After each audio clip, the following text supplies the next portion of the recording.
I'm Heather from booktubes, and I am a host for Team Romance for the amazing Readathon. I am super excited, super nervous. I have never actually participated in a Readathon for a full month.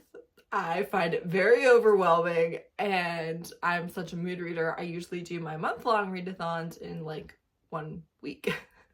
But as a host, that's not really an option, so I'm a little scared. I won't lie to you, but I'm really excited to be a host and participate and dedicate my entire month of June to this readathon. So if you are new to my channel, I love romance.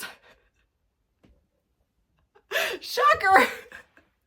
I love romance. I read a lot of romance, and I really love diverse romance. I think that that is the bare minimum, so I'm really into people who read and recommend diverse romance. I think that having a wide array of representation is good for everyone, and I support it, and I want it, and I want more of it always. So the readathon is hosted by Brianna over at Four Paws and a Book.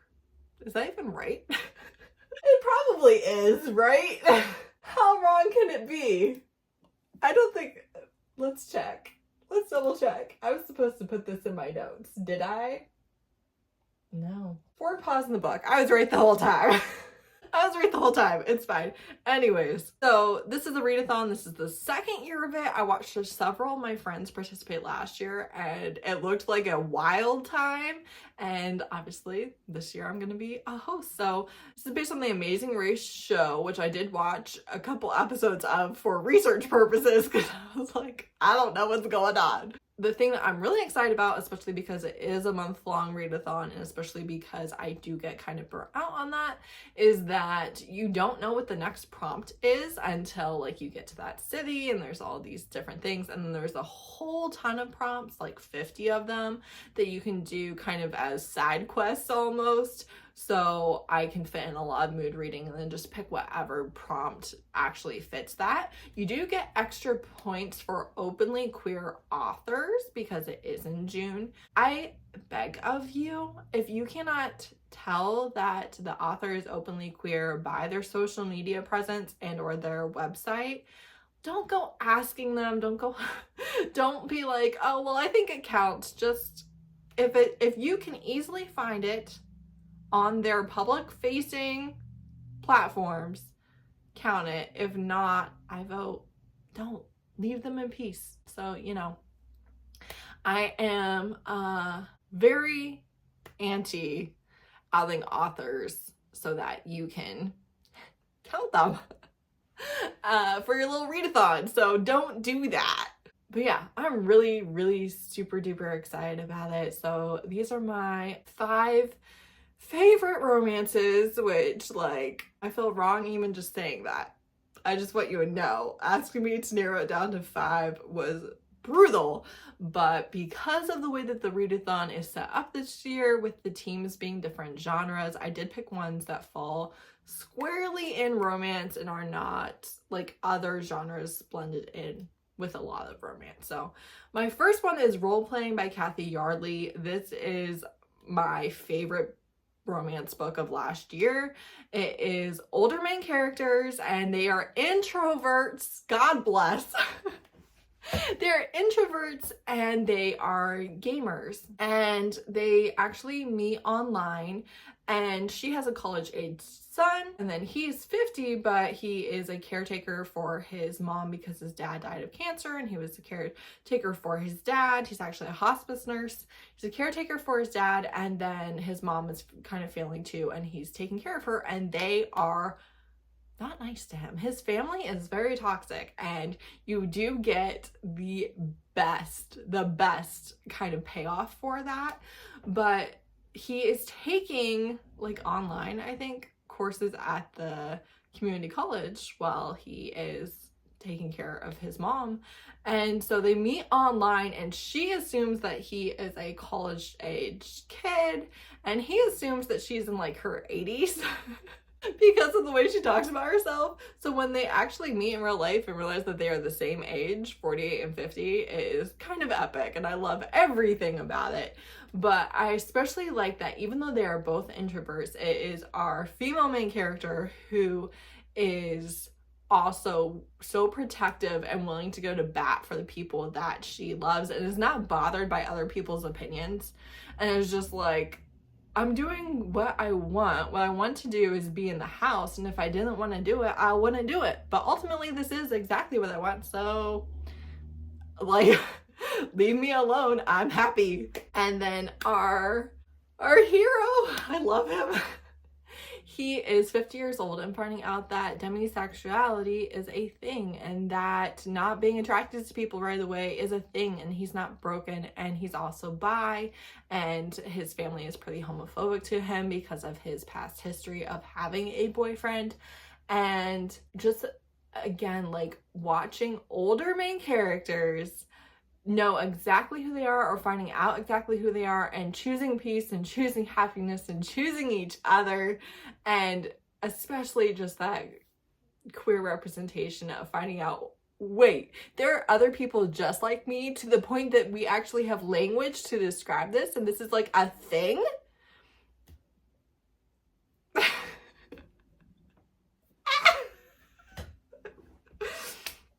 I love it so much. So much. They are like the best characters. The writing, immaculate. The cover, amazing. I adore this book.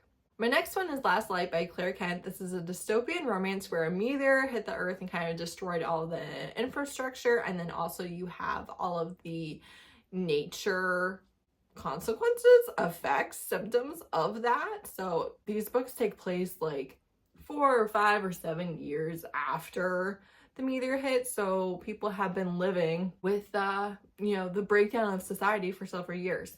There's no like tyrannical government or anything like that. So you have this small town. They have basically depleted their resources. They hear that you can go somewhere else and it's better and there's more infrastructure. You might be able to survive that way. So the little town basically leaves everyone that was left. But she doesn't go because her grandmother was dying and she refused to leave her alone. And he doesn't go because his little girl was dying and he refuses to leave her alone, even though his ex-wife does go. So that's not really explored a whole lot in the book at all. So just know that it does get mentioned as healing later in the book, but it's not like a big theme, especially because we do not have the hero's POV, and he is very tight-lipped and grumpy and shut down and just not communicative. So they both stayed, and now they are on the road to try and get to their town, and they run across each other and end up traveling together for safety. He's in his 30s and she is like 20, 22, something like that. And I really like this because it is an age gap romance where they talk so much about how if the world hadn't literally fallen apart, they never would have been together. Like, he was not trying to find a teenager to have a romance with. He never, ever would have ended up dating her. And she would have, married her high school sweetheart, except like he died because of how dangerous the world has become. So everything about their lives completely changed, and now they have this forced proximity where it's just the two of them day after day after day after day. And maybe maybe they were actually meant to be. Maybe they were actually supposed to find love at the end of the world. It is gorgeous and I love it. My next favorite is a paranormal romance. So I have The Tyrant Alpha's Rejected Mate by Cathy Wells. I'm not really into rejected mates, but this is by far my favorite of all time. So they are werewolves, and our female main character is a disabled werewolf. So she had a horrific injury that, even though werewolves have better healing, wasn't able to heal. So she has a limp and a bad leg, and she has never shifted.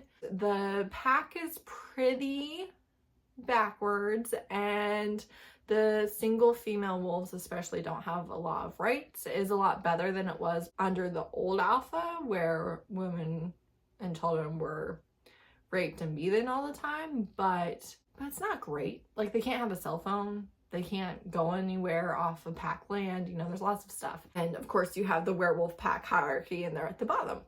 Well, she realizes that the alpha is her mate and he rejects her in front of the entire pack. And she is in agony, and this witch is like, oh, well, I can take the mating bond out for you. You'll be fine. So she does. And then, you know, she's keeping her head down. She's going about her pack life. And the alpha rejected her because he was like, I don't know what's going on, but if you were my mate, I would know. I would know. But now my wolf won't let me leave you alone, and I don't really understand what's going on, but you know, let's fix it. And it's so good because you get his POV too, and you do see how much he's trying, even though he is a alpha who could be doing better. He is trying so much, and she's going to really help him make life better. She's gonna make him, you know, treat her right. And he is kind of gonna end up falling down at her feet and worship the ground that she walks on, but he messed up. All right, my next favorite is a contemporary, kind of darker novella. It is Maybe Next Time by Christina C. Jones. My other co-host for Team Romance is Happy for Now.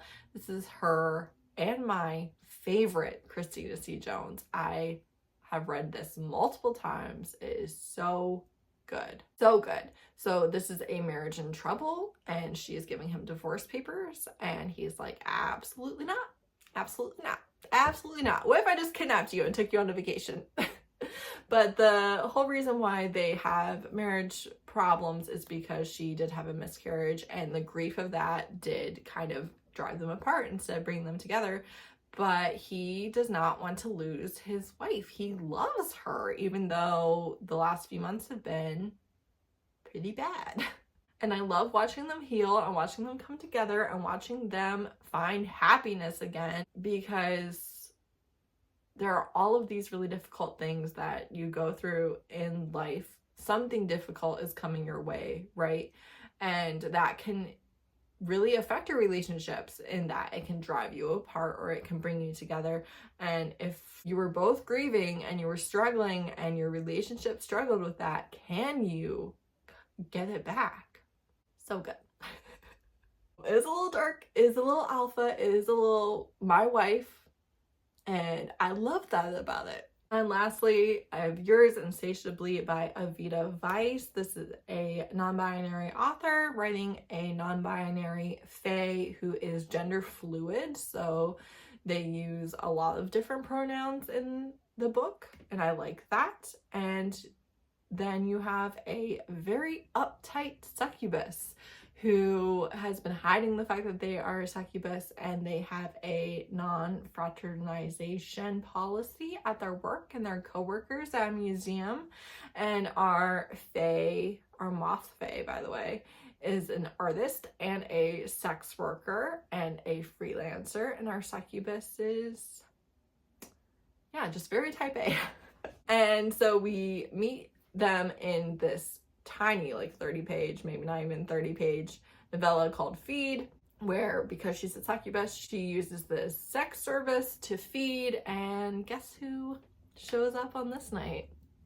And their relationship is actually incredibly sweet. They push her buttons on purpose to like help her not be so trying to be in control of everything, and she is like, I hate you.